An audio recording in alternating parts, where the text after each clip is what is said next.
Alright, so let's continue. So in this video, we're going to fetch the data out of this spreadsheet in our NextJS application. So let's do that. Heading back to the editor, the first thing that we have to do is to move the service accounts JSON, the key file, to the root of our application. As you can see, there we have it. I changed the name of it to be of secrets.json. You can name it whatever you want, but it is more of like a convention. So there it is. And the next thing that we have to do in order to ensure that we don't accidentally expose it anywhere, let's add it in the getignore file. So over here, we can add it secrets.json. Perfect. So now let's head to the pages.index, the home page of our application. And before we start making the request, we are going to install another package called Google APIs. Oops, not with a space. So we will be installing this package and we're going to use it to communicate with Google APIs. And in the meantime, let's create another file in the root of our application by the name of .env. So NextJS looks for the env files and it automatically creates the environment variable which are accessible throughout the application. So right over here, we need to create an environment variable by the name of Google_application_credentials. Now make sure that there is no typo, no typing mistake, because the package that we just installed, this particular one, will be specifically be looking for this variable, and it has to have the value of the JSON file that we just added over here. So as they are on the same level on the root, let's add ./secrets.json. So now let's head to the index.js, the home page, and let's import the Google out of this package. So over here within the Google APIs, there is a named export called Google. Let's import it. And now we just need to make the request, but the request has to be made from the server side of the app. So for that, in this case, we will be making use of getServerSideProps. So let's export the function called getServerSideProps, and over here let's just add async so that we can make use of await. Now this function, I assume that you know that it will be called whenever the user lands on this page. So right over here, we can make the request. So there are a few steps involved before we can actually get the data out of a spreadsheet. So the first one is to obtain the authenticated client. And for that, right over here, we're going to create auth, making use of Google. We have the auth resource within it and a function called getClient. So to this thing, we have to specify the scope, like what sort of permissions are we looking for. And over here, we have to pass in the scopes, which has a value of an array, and we can just specify the different permissions. So for our case, we are just looking for the permission to read and write in a spreadsheet under our account, because we are using service account. So for that, let's head back. And if you do a quick Google search, you can actually find the documentation which says authorize requests. So over here, we can find the different scopes which are available for spreadsheet as well as for drive. In our case, we just care about the spreadsheets. So we have two. We have one for read only, like if we just need the permission to read files, and the other one is just spreadsheet, which will allow us to read and write. In this case, let's actually go with the latter one, which is this, because eventually we will also be writing to the same spreadsheet. So let's just go with this thing right away. So heading back, we can just place it as such. Now the other thing is that this function is async. It's going to return back a promise. So let's wait for it to finish. And once we have the auth, let's continue. So the next thing is to have the sheets resource object. So for that, let's add sheets Sorry about that. And within the Google we have Sheets, which is a function and takes two things. First one is the version, which we have to use v4, and the other one is the auth object, the authenticated client, and we can just place it as such. Now this thing is the same as this, by the way. Alright, so once we have it, by the way, this one, it's not an async function, so we don't have to await for it. So once we have these two things set up, we can start making calls. So let's just await for it because it's going to be an async function. So let's await, making use of the Sheets resource object. We have spreadsheets within it, within which we have values and get. So this function is gonna allow us, like it's gonna allow us to fetch data out of a spreadsheet, and it just needs two things. The first one is the ID, because in an account there will be multiple spreadsheets, so we have to be precise about what spreadsheet are we referring to. So for that, let's head back over here and we can find the ID right in the URL, and there it is. So let's just copy this thing and let's add spreadsheet, which has to be this. And now that I think of it, maybe we should be creating a variable for it, because eventually we will also be we will be using it to add new data to the spreadsheet as well. So let's just, it would be better to just go with the environment variable. So let's create a new one with the name of sheet underscore ID, which would be this one. Let's head back, and over here we can do process.env and the variable name, which is this. So that's the first thing. The other thing that we have to specify is the range. Like, what range are we looking for? Now you can find the range if you just select the cells as such, and right over here you can just see the range. But in this case, we are not looking for any specific range. We are looking for more of like the entire data out of a spreadsheet. And for that, we just need to specify the sheet name. So in this case, it's going to be items. So this thing will return back the result.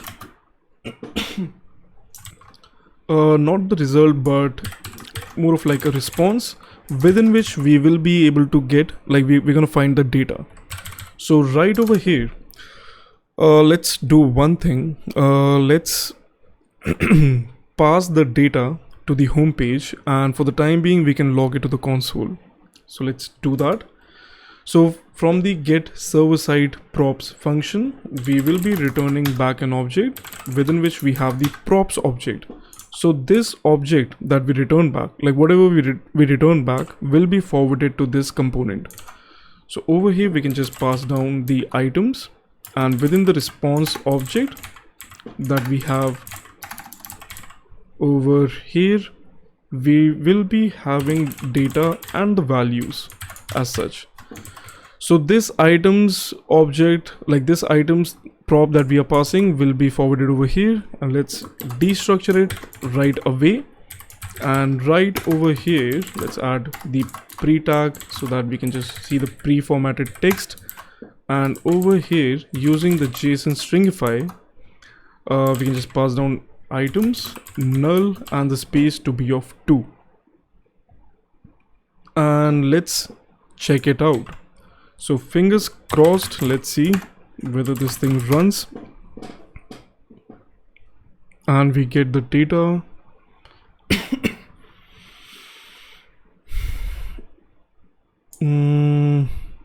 Okay, I believe there are no errors, so let's just check it out.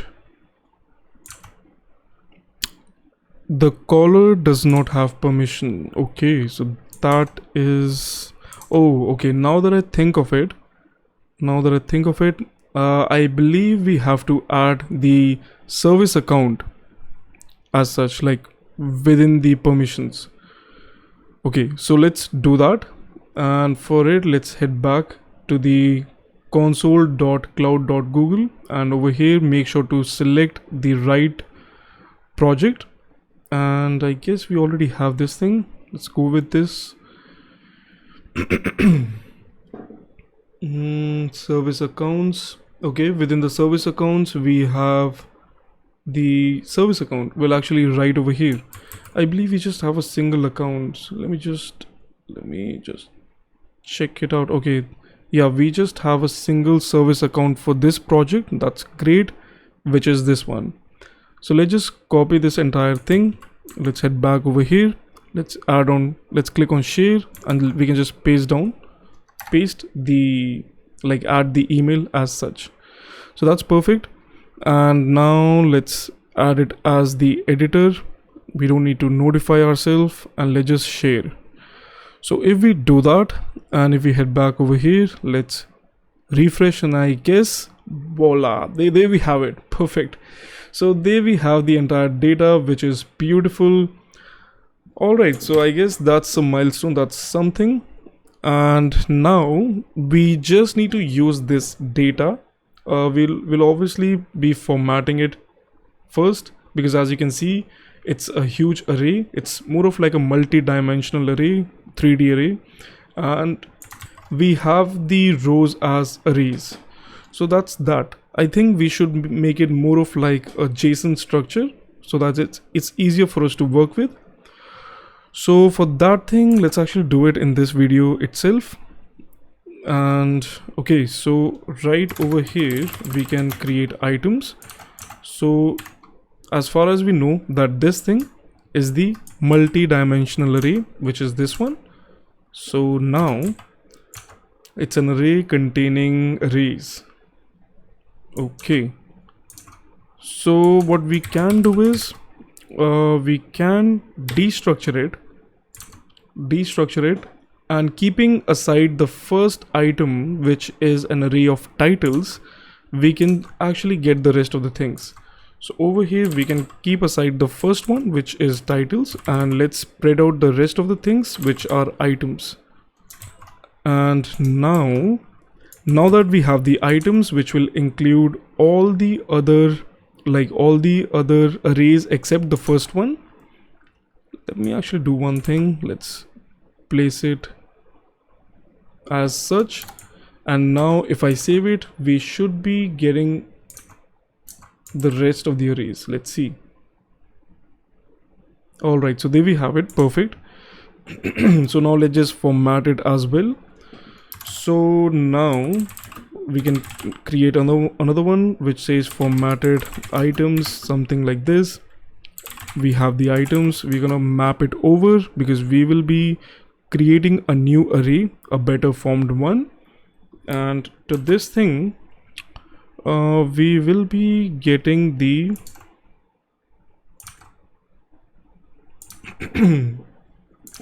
the field as well as the index, and we're gonna return back an object.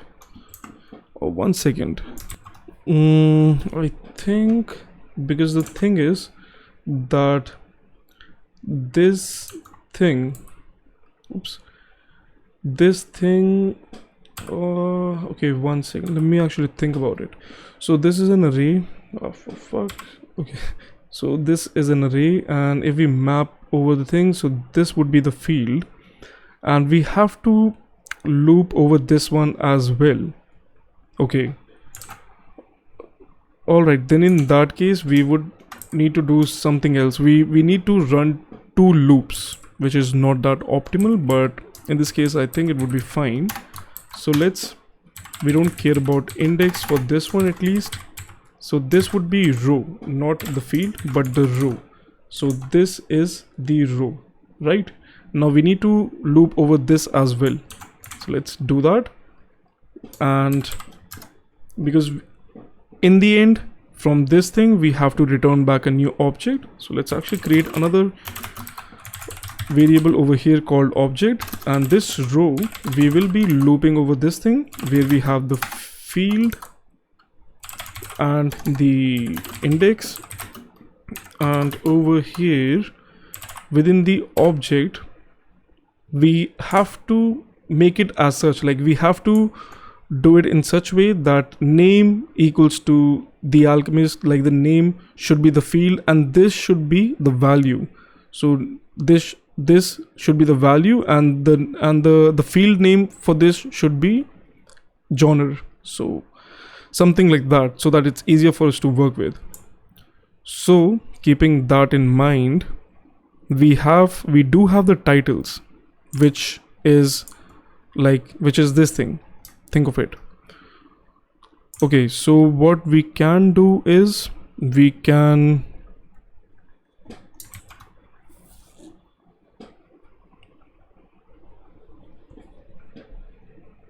and the titles, the other thing is that the titles and the rest of the fields, they have the same order, which is a good thing.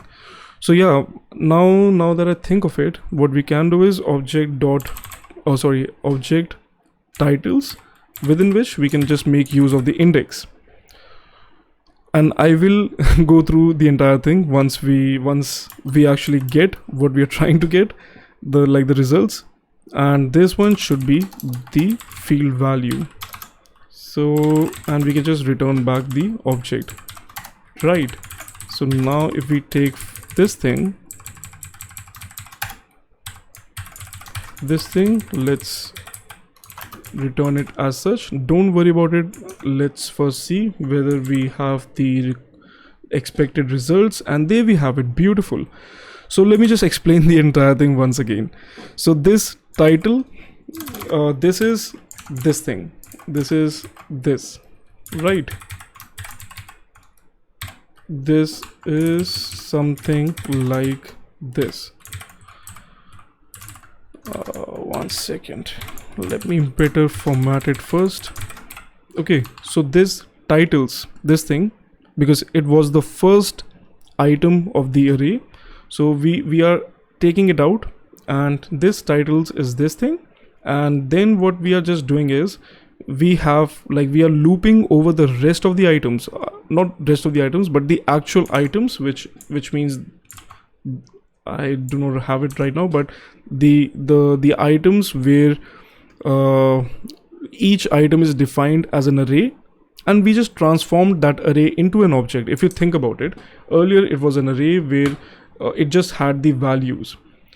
So what we are doing is we are transforming that array, and instead of returning back the value of an array, we are returning back an object.